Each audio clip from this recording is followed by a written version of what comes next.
भगवान श्री राम को गंगा पार कराने वाले केवट की पूर्व जन्म की कथा।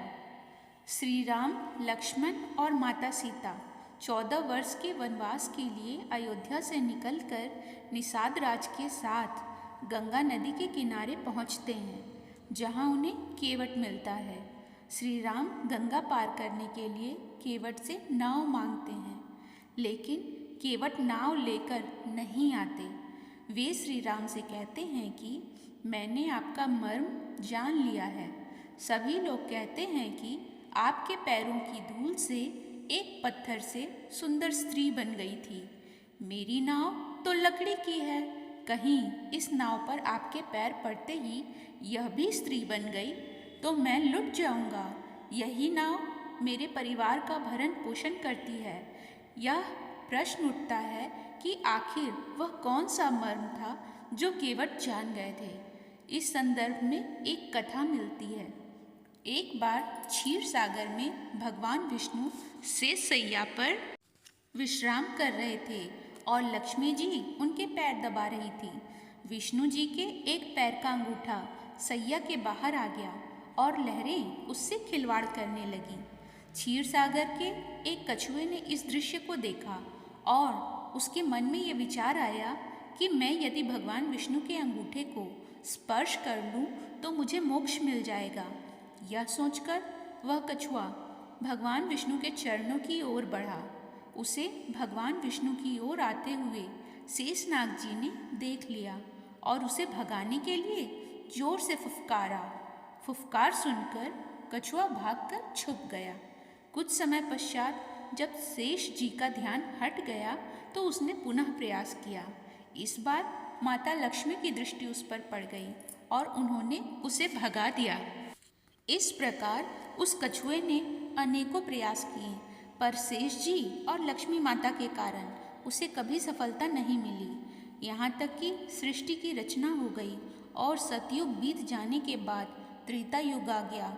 इस बीच उस कछुए ने भी अनेक बार अनेक योनियों में जन्म लिया और प्रत्येक जन्म में भगवान की प्राप्ति का प्रयत्न करता रहा। अपने तपोबल से उसने दिव्य दृष्टि प्राप्त कर ली। कछुए को पता था कि त्रेता युग में वही क्षीर सागर में शयन करने वाले विष्णु जी राम जी का और वही शेष जी लक्ष्मण का और वही माता लक्ष्मी सीता के रूप में अवतरित होंगे तथा वनवास के समय उन्हें गंगा पार उतरने की आवश्यकता पड़ेगी। इसलिए वह भी केवट बनकर वहां आ गया था। एक युग से भी अधिक काल तक भगवान का चिंतन करने के कारण उसने प्रभु के सारे मर्म जान लिए थे। इसलिए उसने श्री राम से यह कहा था कि मैं आपका मर्म जानता हूँ। केवल इतना ही नहीं, एक बार केवट इस अवसर को किसी भी प्रकार हाथ से जाने नहीं देना चाहते थे। उन्हें याद था कि शेषनाग क्रोध करके फुफकारते थे और मैं डर जाता था। अब की बार वे लक्ष्मण के रूप में मुझ पर अपना बाण भी चला सकते हैं, पर इस बार उन्होंने अपने भय को त्याग दिया था। लक्ष्मण के तीर से मर जाना उन्हें स्वीकार था, पर इस अवसर को खोना गवारा नहीं था। इसलिए केवट बोले, हे नाथ, मैं चरण कमल धोकर आप लोगों को नाव पर चढ़ा लूँगा। मैं आपसे उतराई भी नहीं चाहता। हे राम, मुझे आपकी दुहाई और दशरथ जी की सौगंध है। मैं आपसे बिल्कुल सच कह रहा हूँ। भले ही लक्ष्मण जी मुझे तीर मार दें, पर जब तक मैं आपके पैरों को पखार नहीं लूँगा तब तक हे कृपालु मैं पार नहीं उतारूँगा। केवट के प्रेम में लिपटे हुए अटपटे वचन सुनकर करुणा के धाम श्री रामचंद्र जी, जानकी जी और लक्ष्मण जी को ही ओर देखकर हंसे, जैसे वे उनसे पूछ रहे हों, कहो अब क्या करूं? उस समय तो केवल अंगूठे को स्पर्श करना चाहता था और तुम लोग इसे भगा देते थे, पर अब तो यह दोनों पैर मांग रहा है। कृपा के सागर श्री रामचंद्र जी केवट से मुस्कुराकर बोले, भाई तू वही कर जिससे तेरी नाव न जाए। जल्दी जल लाओ और चरण धो लो। केवट श्री रामचंद्र जी की आज्ञा पाकर कठौते में जल भरकर ले आए। अत्यंत आनंद और प्रेम में उमंग कर वह भगवान के चरण कमल धोने लगे। केवट ने पहले प्रभु श्री राम के चरण धोए और फिर उन्होंने अपनी नाव में श्री राम, सीता माता और लक्ष्मण जी को बैठाया।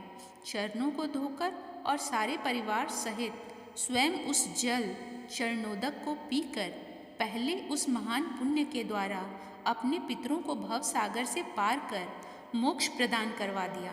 फिर आनंद पूर्वक प्रभु श्री राम जी को गंगा जी के पार ले गए। निषाद राज और लक्ष्मण जी, सीता जी और राम जी नाव से उतरकर रेत में खड़े हो गए। तब केवट ने उतरकर प्रभु को दंडवत प्रणाम किया। उसको दंडवत करते देखकर प्रभु को संकोच हुआ कि इसको कुछ दिया नहीं। पति के हृदय को जानने वाली सीता जी ने आनंद भरे मन से अपनी रत्न जड़ित अंगूठी उंगली से उतारी। कृपालु श्री रामचंद्र जी ने केवट से कहा, नाव की उतराई लो। केवट ने व्याकुल होकर चरण पकड़ लिए। उसने कहा, हे नाथ, आज मैंने क्या नहीं पाया। मेरे दोष, दुख और दरिद्रता की आग आज बुझ गई। मैंने बहुत समय तक मजदूरी की।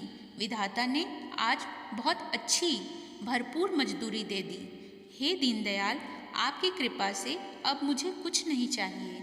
तब करुणा के धाम भगवान श्री रामचंद्र जी ने निर्मल भक्ति का वरदान देकर उसे विदा किया।